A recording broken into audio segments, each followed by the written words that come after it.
So temperature இப்படி நீங்கள் increase பண்ணிங்கன்னா இங்கே டெம்பரேச்சர் வேல்யூ இன்க்ரீஸ் ஆகிறதும் தெரியும். ரொம்ப கிட்ட வச்சாங்க உருகிடும், கொஞ்சம் ஓரளவுக்கு மேலே வச்சிங்கன்னா டெம்பரேச்சர் இன்க்ரீஸ் ஆகும்.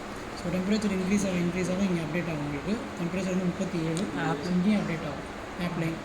ஸோ 37 40க்கு மேலே போச்சுன்னா உங்களுக்கு வந்து ஹை அண்ட் சேம் சைடு உங்களுக்கு வந்து கலர் வந்து மாறிடும்.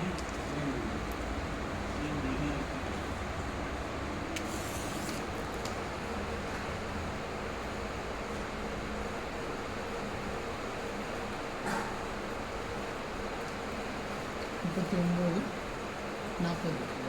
41 போச்சு அப்படின்னா உங்களுக்கு வந்து அந்த கலர் வந்து மாறிடும். இறைச்சா கலர் மாறிடுச்சா.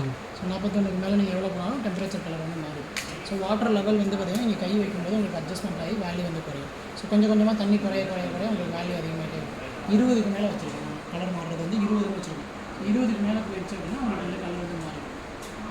சரிங்களா. ஸோ வாட்டர் லெவல் இண்டிகேஷன் எல்லாமே நம்ம வந்து ஆப்பில் அப்டேட் பண்ணிருக்கோம். என்பிகே வந்து பார்த்திங்கன்னா நீங்கள் மண்ணில் வந்து வைக்கும்போது உங்களுக்கு ஃபெர்டிலைசர் சஜஷனும் நான் ஆட் பண்ணியிருக்கேன் எக்ஸ்ட்ராவாக. ஸோ இப்போ நீங்கள் வந்து இங்கே மண்ணில் நீங்கள் வச்சிங்கன்னா ஸோ உங்களோட மண்ணோட வேல்யூவை டிபெண்ட் பண்ணி உங்களுக்கு வந்து இங்கே என்பிகேவோட வேல்யூ வந்து மாறி உங்களுக்கு வந்து கிடைக்கும், அதிகமான வேல்யூ வந்து கிடைக்கும். சரிங்களா. அது ரேண்டமாக வேல்யூ கிடைக்கும்.